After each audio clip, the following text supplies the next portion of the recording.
Alors, bonjour à tous et merci à vous d'être présents aujourd'hui pour ce webinaire sur l'import Asie en aérien et en maritime. En attendant que tous les participants nous rejoignent, j'en profite pour vous présenter rapidement Oversea pour ceux qui ne nous connaissent pas. Donc, en quelques mots, Oversea est un commissionnaire de transport nouvelle génération qui utilise la technologie et le digital pour simplifier et optimiser le transport international pour les entreprises.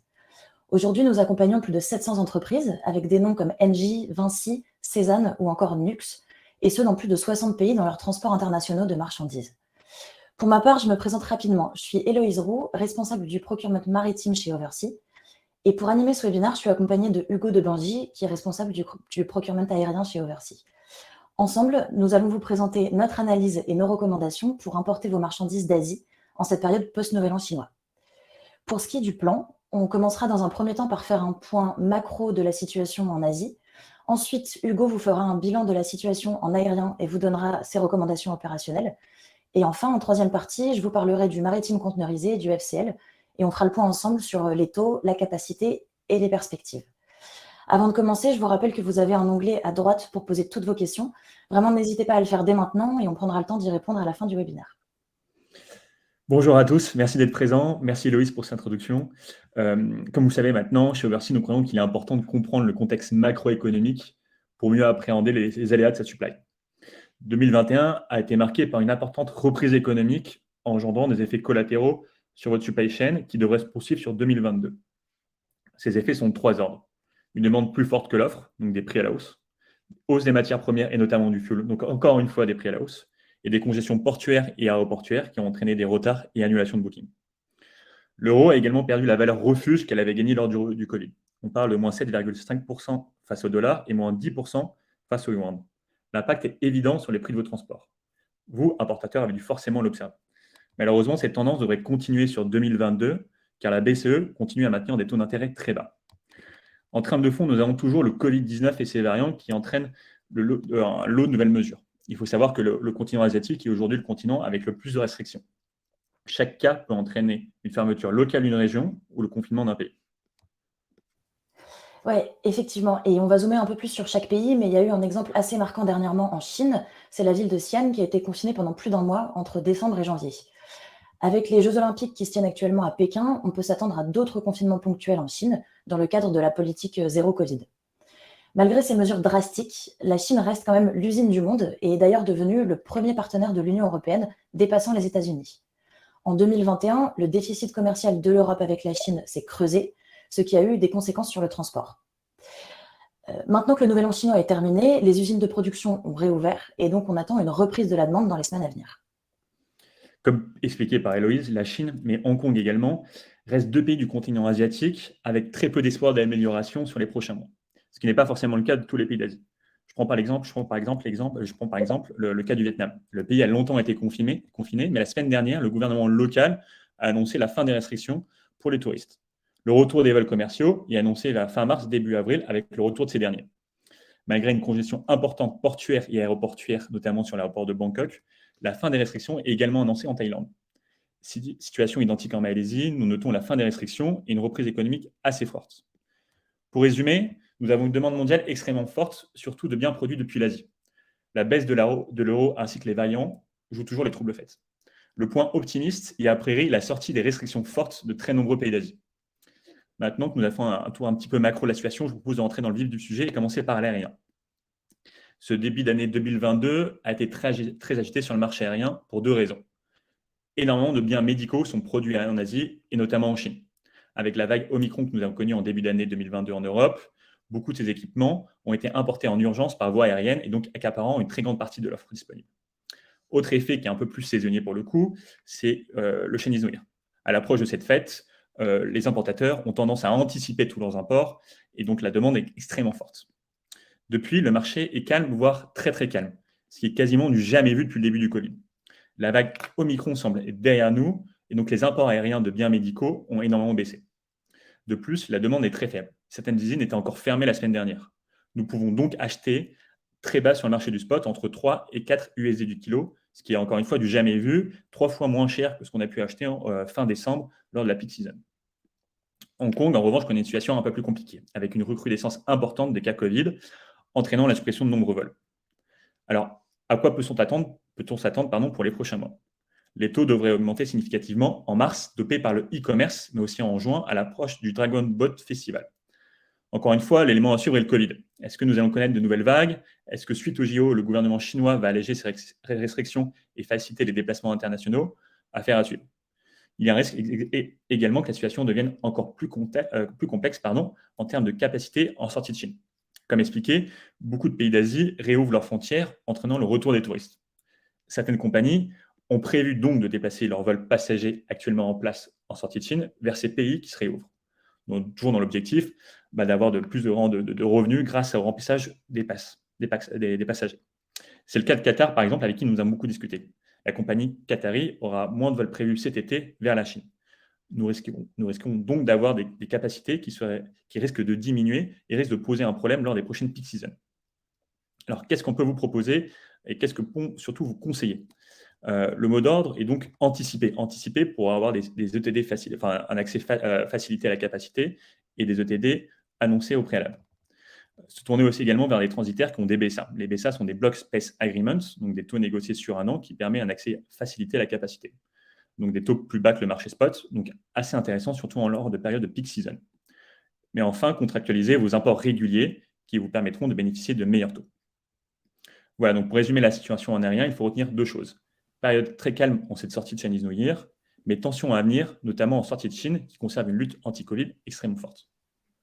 Voilà, merci beaucoup Hugo. Et vous allez voir que la situation en maritime FCL, en maritime conteneurisé, est un peu différente de celle qu'on vient de décrire pour l'aérien. Si vous apportez en maritime, vous n'êtes pas sans connaître la situation actuelle qui est toujours dégradée. Premièrement, la capacité en sortie d'Asie est toujours en forte tension. Il faut toujours placer son booking entre 3 et 4 semaines à l'avance. Ensuite, on a des difficultés opérationnelles qui perdurent. La fiabilité des schedules des navires se trouve toujours entre 30 et 35%, c'est-à-dire que seulement 30% des navires respectent l'emploi du temps qu'ils avaient annoncé.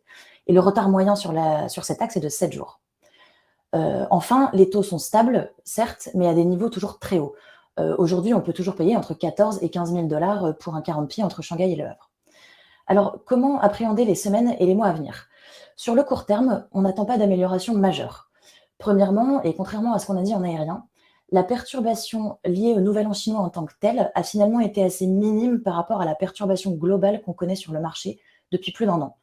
En fait, on n'attend pas d'amélioration post-Nouvel An chinois, car les dérèglements que l'on connaît n'étaient pas dus au pré-Nouvel An chinois. Deuxièmement, on arrive à la fin du gel des taux de CMA-CGM. Je vous rappelle rapidement que la compagnie française CMA-CGM avait annoncé geler ses taux, donc une fin des augmentations des taux entre septembre 2021 et le Nouvel An chinois 2022. En fait, ce gel des taux de CMA n'a pas eu l'effet escompté sur le marché. Les autres compagnies ont continué d'augmenter leurs taux. Et aujourd'hui, sur certains contrats et dans certains cas, les taux de CMA-CGM sont en décalage ou léger décalage par rapport aux autres compagnies. Et il est possible que la compagnie augmente ses taux dans les semaines à venir. Sur le court terme, on a donc le sentiment d'un retour à la normale sans cesse repoussé. Comme on l'a dit en introduction, en 2022, on n'aura pas de baisse de la demande, donc pas de baisse du volume transporté, voire même une légère hausse. Sur le long terme, le plus long terme en revanche, on a des signaux un peu plus encourageants sur le marché. Premièrement, les compagnies acceptent de nouveau, dans certains cas particuliers, de donner des prix sur le long terme, de donner par exemple des prix avec une validité fin 2022. Pour certains flux, il est donc désormais possible de négocier des tarifs à l'année, d'avoir plus de visibilité sur ces prix, des taux qui restent bien sûr soumis à PSS flottante et BAF flottante. En ce qui concerne l'équipement, donc les conteneurs, les compagnies vont enfin recevoir les conteneurs qu'elles avaient commandés au plus fort de la crise. Par exemple, la compagnie Evergreen attend 55 000 conteneurs au prochain semestre, ce qui devrait soulager un peu plus durablement les pénuries de conteneurs que l'on connaît depuis presque 1 an. Alors, qu'est-ce qu'on peut vous recommander pour gérer au mieux vos imports maritimes pour les mois à venir? Notre première et notre vraie recommandation serait de vous rapprocher de transitaires, de commissionnaires de transport qui sont en mesure de contractualiser avec les compagnies maritimes pour sécuriser vos transports. Vous pouvez privilégier des contrats qui garantissent une stabilité des prix sur l'année. Vous pouvez privilégier d'autres types de contrats, des contrats de type allocation, qui vous garantissent de la capacité réservée en avance toutes les semaines. Donc, en fonction des besoins de votre supply chain, vous pouvez sécuriser le prix ou la capacité, ou même les deux. Nous, chez Oversea, on propose ces différents types de contrats. Donc, vraiment, si vous avez des questions par rapport à ces contrats-là, vous pouvez nous les poser sans problème. Pour ce qui est de vos expéditions en flux non réguliers, il y a aussi plusieurs possibilités qu'on peut vous offrir. La première serait de cibler les compagnies qui proposent des tarifications spot. Donc, un tarif spot, c'est un prix égale un navire égale une capacité. Donc, ça peut être des offres très intéressantes en termes de prix de capacité, mais qui demandent une réactivité forte puisqu'elles sont valables à un instant T et seulement quelques heures. Une autre alternative pour vos flux non réguliers serait d'utiliser des conteneurs NOR. Les conteneurs NOR, ce sont des conteneurs reefer, mais qui sont non branchés. En fait, les compagnies, il y a beaucoup de ces conteneurs reefer qui sont actuellement en Asie, et les compagnies souhaitent les rapatrier en Europe, et les proposent donc parfois à des prix plus bas en non branché pour du cargo classique. Enfin, notre dernière recommandation serait d'envisager le rail pour vos envois les plus urgents.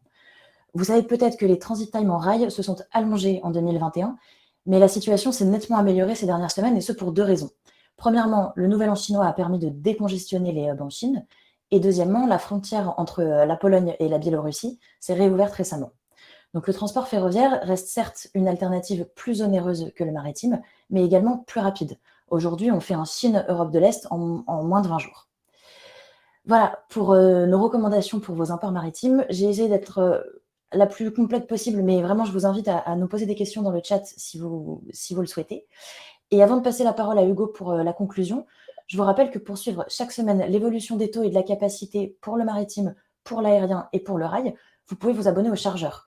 Le Chargeur, c'est notre newsletter qui résume chaque semaine l'actualité du fret pour les chargeurs. Elle est disponible en français, en anglais et en espagnol. Et par exemple, les informations que je viens de vous donner sur le rail étaient disponibles dans l'édition de ce matin du Chargeur. Merci beaucoup, Héloïse. Donc, on touche à la fin de ce webinaire. Peut-être 3 choses à retenir rapidement. Donc, une demande mondiale toujours extrêmement forte, surtout de biens produits en Asie, où la restriction de lutte contre le Covid reste très forte, surtout en Chine. En aérien, nous avons une période qui est assez calme et devrait se complexifier sur les prochains mois. Et enfin, sur le maritime, peu d'améliorations à attendre sur du court terme, mais de meilleures perspectives sur le deuxième semestre. Donc voilà, nous espérons avoir répondu au plus de vos interrogations et à vous aider à y voir un peu plus clair. Je propose qu'on passe directement aux questions. J'ai un peu l'impression que c'est des questions très maritimes. Alors, je vais peut-être commencer par une question sur l'aérien avant de laisser la parole à Héloïse. De Tina, est-ce qu'au départ de Hong Kong, pensez-vous que les taux vont augmenter? Avez-vous une moyenne du fait de la congestion là-bas? Effectivement, alors ce qu'on disait, c'est que ce qu'on a pu expliquer avec un marché très bas en sortie de Chine, et absolument pas le cas en sortie de Hong Kong à cause des cas Covid qui sont extrêmement fortes et une congestion qui s'est créée.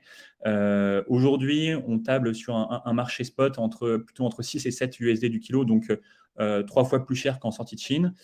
Est-ce que ça va s'améliorer? On a peu de visibilité là-dessus. Il peut y avoir deux effets de levier. On sait que maintenant, le passage de frontière entre la Chine et Hong Kong est devenu très compliqué. Donc, il y avoir une baisse de fret à venir sur les prochains jours qui peut entamer une baisse des taux. Mais les restrictions peuvent continuer et l'annulation des vols peuvent aussi continuer et donc faire que les taux peuvent aussi augmenter. Donc voilà, on n'a pas de visibilité sur là-dessus. Voilà, je vais prendre la suite d'Hugo. Et il y a pas mal de questions qui sont posées sur le rail et sur la situation géopolitique en ce moment aux frontières de l'Europe et notamment en Ukraine. Alors, encore une fois, je vous rappelle que vous pouvez vous abonner au Chargeur puisqu'on détaille vraiment ce point dans l'édition de ce matin du Chargeur. Mais effectivement, en fait, les voies ferroviaires sont fortement impactées par les situations géopolitiques. Elles l'ont été par les situations entre la Biélorussie et la Pologne. Et effectivement, en fonction de l'évolution de la situation en Ukraine, il est tout à fait possible que ça impacte les transit times en ferroviaire. En revanche, tous les convois ferroviaires ne passent pas nécessairement par cette voie-là et certains convois, du coup, ne seront pas forcément impactés. Merci Héloïse. Je suis en train de regarder une autre question. Une question de Madame Michaud. Un autoritaire nous conseille de ne pas lancer un appel d'offres aérien car la situation ne s'y prête pas. Qu'en pensez-vous? Alors, ça vaut toujours le coup d'essayer. C'est sûr que vous auriez des validités beaucoup plus courtes que des périodes post-Covid, périodes avant le Covid, pardon. Ça vaut la peine d'essayer. Effectivement, en revanche, en ce moment, il est plus intéressant d'acheter sur le marché spot qui est très bas que d'avoir un appel d'offres qui vous aurait donné un taux forcément plus haut sur un contrat d'un an. Donc, à tenter, mais aussi interroger le marché spot. Voilà, une question de Caroline. Pouvez-vous nous expliquer les contrats de type NAC Basket? Donc ça concerne le maritime. Alors, un contrat NAC, c'est Nominated Account Contract. Donc, c'est-à-dire que c'est un contrat en fait tripartite entre un transitaire, une compagnie maritime et un shipper. Le NAC Basket, c'est donc un contrat où il est possible de mettre plusieurs chargeurs à l'intérieur de ce contrat, mais qu'il faut nommer auprès de la compagnie maritime. Un contrat de NAC Basket ne signifie pas forcément une stabilité des taux et ne signifie pas forcément une allocation derrière. C'est vraiment un contrat qui propose soit des taux préférentiels, soit un accès à la capacité favorisée pour un certain nombre de chargeurs qui sont identifiés auprès de la compagnie maritime. Voilà, qu'est-ce que je peux vous dire d'autre sur ce type de contrat? J'ai peut-être pas été très, très précise dans les recommandations que je vous ai données, mais les contrats en maritime peuvent être vraiment de plein de types différents et peuvent s'adapter vraiment à tous les besoins de votre supply chain. Mais par exemple, un contrat qui vous garantit une stabilité des taux sur 1 an n'est pas forcément un contrat moins cher. Et à l'inverse, un contrat qui propose une allocation et une garantie de capacité n'est pas forcément plus cher qu'un contrat garantissant une stabilité des taux. Voilà. Autre chose à préciser dans les NAC Basket, il est assez fréquent, et c'est pas le cas tout le temps, mais que ce soit généralement plusieurs chargeurs avec plus ou moins la même commodité transportée. Ce sera par exemple du parfum ou des cosmétiques, ou alors à l'inverse de la machinerie. Voilà, c'est pas le cas tout le temps, mais voilà, la plupart du temps, les NAC Basket regroupent plusieurs chargeurs qui font les mêmes commodités. Alors, j'ai pas, Héloïse, je suis désolé, j'ai plutôt de questions maritimes, j'ai pas de questions à enchaîner sur l'aérien. Alors, pas de souci. Et alors, une question de Pierre-Emmanuel qui nous demande à partir de quel volume de conteneurs par an il est possible de contractualiser. Je vois que Jean a déjà répondu à cette question. Cela dit, alors là, on est sur l'import. En fait, le nombre critique de volume va dépendre vraiment de la route sur laquelle vous souhaitez contractualiser. En fait, à partir d'un nombre assez faible de TEU par an, on va dire une centaine, il est possible de contractualiser sur un flux export Europe-Asie, par exemple. Sur un flux import-Asie, on compte, c'est vraiment une grosse moyenne ce que je vous dis, mais voilà, environ 500 TEU par an, donc 250 conteneurs 40 pieds par an. À partir de ce volume-là, il va être possible d'engager des discussions contractuelles avec les compagnies maritimes. Et ça fait un peu écho à ce que je disais avant sur les NAC Basket. En fait, le fait de passer par un commissionnaire de transport et par un transitaire, ça va permettre de mutualiser vos volumes avec ceux d'autres chargeurs. Et le transitaire, avec tous ces volumes mutualisés, va pouvoir négocier des contrats et atteindre ce seuil critique finalement de conteneurs pour négocier et pourra vous en faire bénéficier même si vos volumes sont inférieurs. Héloïse, est-ce que tu as entendu des perturbations liées au Covid sur les ports de maritime de Ningbo et Shanghai en ce moment? Alors oui, c'est possible. En fait, c'est ce que disait Hugo pendant le webinaire. Effectivement, la grande inconnue, ça reste vraiment le Covid-19 finalement. On peut anticiper beaucoup de choses. Les perturbations liées au Covid, pas tellement. Si jamais le gouvernement chinois décide, dans le cadre de sa politique anti-Covid, de reconfiner une ville, on aura effectivement des perturbations assez fortes. On se rappelle, je pense si vous importez en maritime, vous vous rappelez de la fermeture de certains terminaux portuaires, notamment Yantian en 2021, qui a été vraiment qui a créé vraiment des problèmes de congestion et d'accès à la capacité. Maintenant, si ce scénario se répète, il y aura toujours des solutions. On peut envisager plusieurs solutions. En parlant par exemple de Shanghai et Ningbo, les deux ports sont relativement proches et donc s'il y a un port qui ferme, il est toujours possible de rerouter sa marchandise vers un autre port. Il est toujours possible d'utiliser la solution ferroviaire pour vos imports urgents ou l'aérien pour une partie de votre marchandise pour vos stocks les plus urgents. Alors, j'ai une question, je crois, de Morgane pour évoquer la situation sur le flux Chine-US. Donc, le Transpacifique. Alors, rapidement, je vais commencer en aérien. Ça a toujours été un flux qui est beaucoup plus complexe que le flux Chine-Europe. Notamment, ce qu'on a expliqué, la demande est beaucoup plus forte. Donc, on reprend la même logique expliquée lors du webinaire. Une demande forte avec une offre toujours faible, effectivement, on crée des perturbations. Les taux sont généralement plus élevés. En revanche, l'offre est aussi un peu plus élevée que sur la Chine-Europe, parce que les compagnies sont incitées à placer des vols sur ce trend-là. Donc voilà, je ne sais pas si, Héloïse, toi en maritime, tu as des éléments aussi sur... Excuse-moi Hugo, j'étais en train de préparer les questions suivantes et du coup, j'ai pas entendu à quelle question tu étais en train de répondre. Sur le Transpac, sur le Transpacifique. Ah, le Transpacifique, ouais, c'est un trade extrêmement compliqué en ce moment, le Transpacifique, mais c'est une très bonne question. Donc le Transpacifique en maritime, il faut savoir que c'est le premier trade en fait mondial, quoi. Enfin, le Transpacifique bien sûr entre l'Asie et les États-Unis et pas le trade inverse.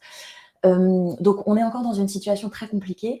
Les échos qu'on a pour l'instant des compagnies maritimes, c'est qu'elles ne sont pas prêtes à prendre de nouveaux contrats de type NAC. Donc on va être encore dans un fonctionnement très spot, donc c'est-à-dire une expédition, un prix finalement, et une grosse difficulté à contractualiser. Encore une fois, ce qu'on peut vous conseiller ici, c'est de vous rapprocher de votre transitaire, de votre commissionnaire de transport, qui lui va être capable de mutualiser certains volumes et fort de ses connaissances sur le marché, de vous proposer des tarifs peut-être parfois un peu plus longs que les validités proposées par les compagnies maritimes. Donc, en l'occurrence, c'est 2 semaines, les validités qu'on connaît aujourd'hui. Donc voilà, pour le Transpacifique, très compliqué, et pour l'instant, toujours grosse fermeture sur la contractualisation. Question de Marc, avez-vous de la visibilité sur les congestions aéroportuaires, notamment CDG? Effectivement, il y a eu de grosses congestions aéroportuaires en Europe, donc CDG, on a eu Francfort aussi, des aéroports belges, Amsterdam. C'est terminé, c'est derrière nous. Ces congestions étaient dues normalement pour 2 raisons, avec des volumes extrêmement importants lors des fêtes, et rajouter à ça des cas Covid aussi très fréquents sur les handlers. Donc on a eu demande de fret très importante à gérer, plus des opérateurs qui étaient confinés pour Covid. Aujourd'hui, c'est derrière nous, le variant est derrière nous, et comme expliqué, les volumes sont beaucoup plus faibles qu'à cette période-là. Donc, nous, surtout sur CDG, on remarque en ce moment pas de retard notable, et c'est plutôt fluide, pour répondre à votre question, Marc.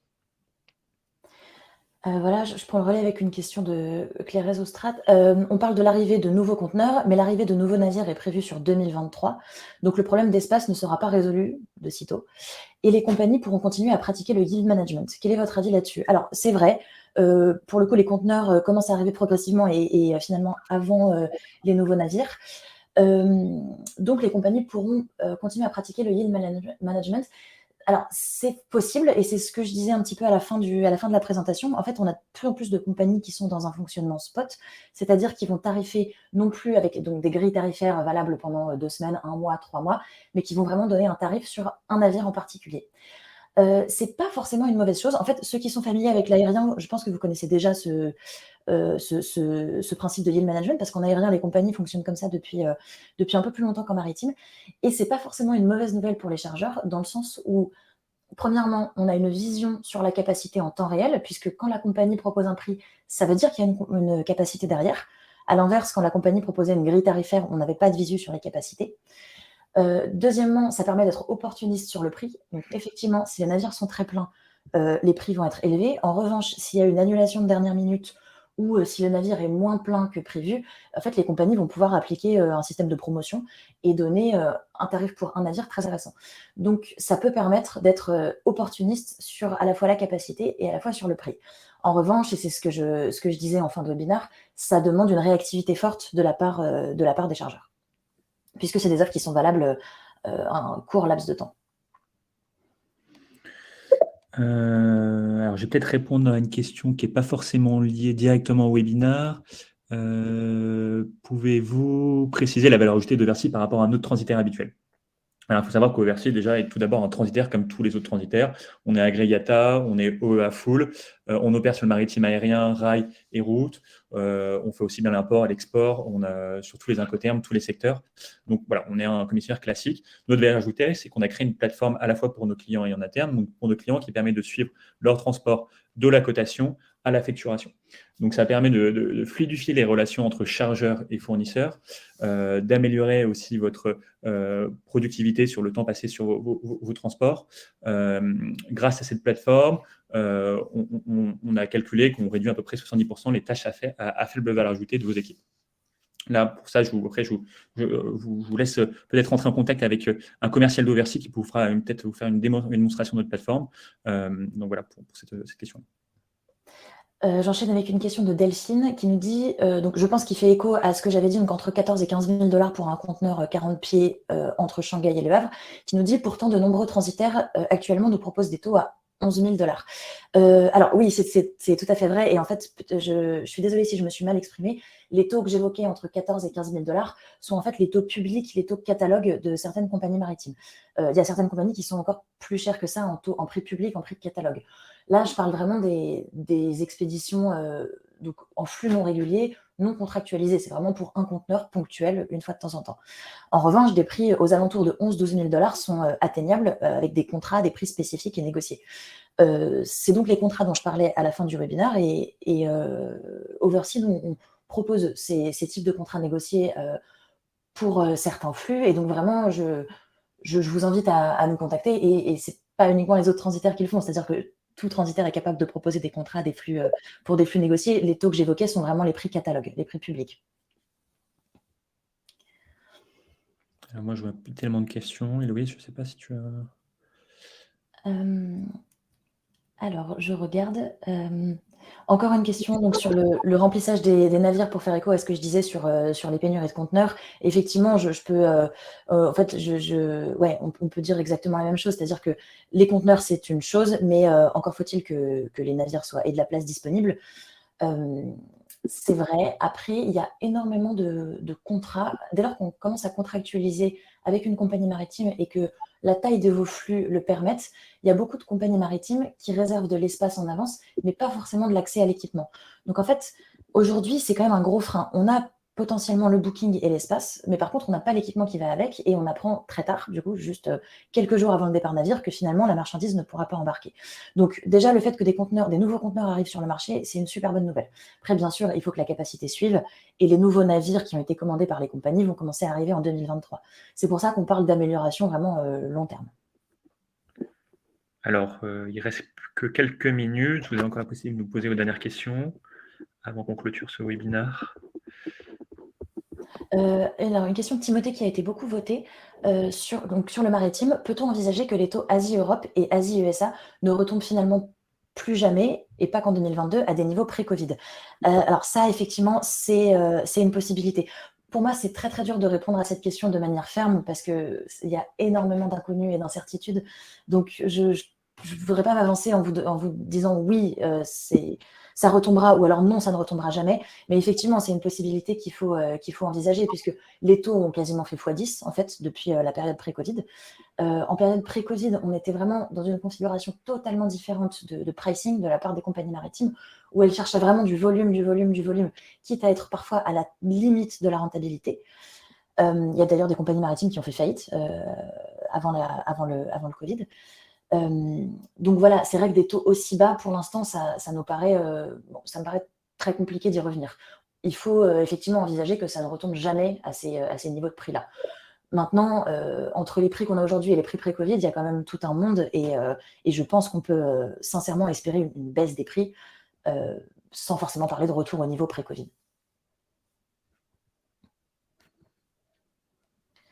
Une question de Maxime. Avez-vous des informations sur l'évolution de la PSS sur le trade Asie-Europe pour le mois à venir? C'est une question intéressante et en fait, la PSS et les surcharges maritimes en général, c'est des surcharges qui de ma compréhension, ne font plus tellement de sens en fait actuellement. La PSS, à l'origine, elle était appliquée qu'à certaines périodes de l'année, par exemple la période avant Noël, la période pré-Nouvel An chinois, donc les périodes qui étaient vraiment très occupées au niveau du fret. Et en fait, elle servait à moduler des taux qui avaient une validité longue pour que les compagnies puissent appliquer très ponctuellement une augmentation de ces taux, même si on avait donné une validité 6 mois ou 1 an, par exemple. Aujourd'hui, les taux changent quasiment toutes les 2 semaines, tous les mois, pour certaines compagnies, certains mois. Et la PSS est appliquée, vous le savez, depuis quasiment 1 an ou 1 an et demi maintenant. Donc en fait, cette surcharge, elle est assez difficile. C'est assez difficile de lui donner du sens maintenant. Il faut savoir qu'il y a certaines compagnies qui n'appliquent pas de PSS, mais qui ont des taux fixes extrêmement élevés. D'autres compagnies qui ont des taux plus bas, mais qui appliquent une PSS à plus de $2000, par exemple, pour un conteneur 40 pieds. Donc en fait, l'évolution de la PSS, pour moi, elle va suivre l'évolution des taux. Et aujourd'hui, il faut vraiment raisonner en taux all-in et non plus en taux plus PSS.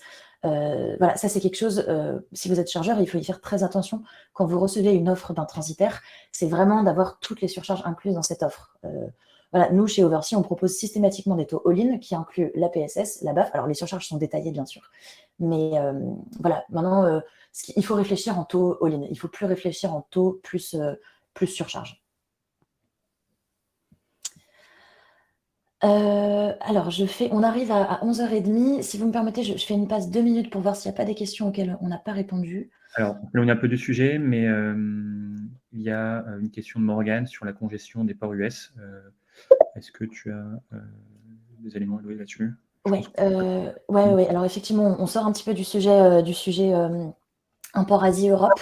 Cela dit, la congestion des ports aux États-Unis, elle est toujours très très importante. Et là, bon, je fais une petite digression, mais le trade Europe, États-Unis est devenu très, très compliqué ces dernières semaines, avec une forte hausse de la demande. La congestion, donc, la congestion la plus importante est sur la côte ouest des États-Unis, donc sur les ports de Seattle, Tacoma, Auckland, à côté de San Francisco, et Long Beach, Los Angeles. J'ai plus les chiffres en tête cette semaine, mais on a toujours on va dire, entre 50 et 100 navires, par exemple, à Los Angeles, qui attendent avant de pouvoir rentrer dans le port. La congestion est relativement importante également sur la côte est, alors un peu moins importante, mais quand même présente, notamment sur les ports principaux, à savoir New York, Savannah, Houston. Donc voilà, ça crée effectivement des allongements du transit time, et ça a également des effets assez importants sur toute la partie post-acheminement aux États-Unis. En fait, comme il y a beaucoup de navires au port et de conteneurs qui arrivent, les routiers aux États-Unis et les entrepôts logistiques à l'arrivée ont du mal à absorber tout ce flux de conteneurs qui arrive d'un coup. Et donc en fait, ça fait que toute la partie post-acheminement et opération logistique aux États-Unis est très compliquée, avec des prix extrêmement variables et vraiment en flux tendu, avec très peu de disponibilité. Aux États-Unis, on a également aujourd'hui pas mal de congestion sur ce qu'on appelle les ports secs. Donc en fait, c'est les terminaux ferroviaires intérieurs. Les principaux, c'est par exemple Salt Lake City, Chicago, Atlanta. Voilà. Donc en fait, on a un problème de congestion aux États-Unis qui est vraiment généralisé à tout le territoire, côte ouest, côte est et port intérieur. Si vous voulez plus d'éléments sur le marché américain, je vous invite à suivre le chargeur, notre chargeur américain. On l'a créé il n'y a pas longtemps et on répond à ce genre de questions toutes les semaines. Donc c'est vraiment spécifié sur ce marché-là, donc n'hésitez pas à vous abonner. Je pense qu'on va clôturer ce webinaire. En tout cas, on vous remercie de votre présence. On espère qu'on vous a aidé à y voir un peu plus clair, à répondre à plus de vos questions possibles. En tout cas, ça a été un plaisir pour nous d'échanger avec vous. Si vous avez d'autres questions, n'hésitez pas à nous contacter ou à contacter votre commercial en charge de votre compte chez Oversea. On sera ravis de vous répondre. Et on vous souhaite une très bonne journée et à bientôt. Merci à tous pour votre participation. Bonne journée et à très bientôt.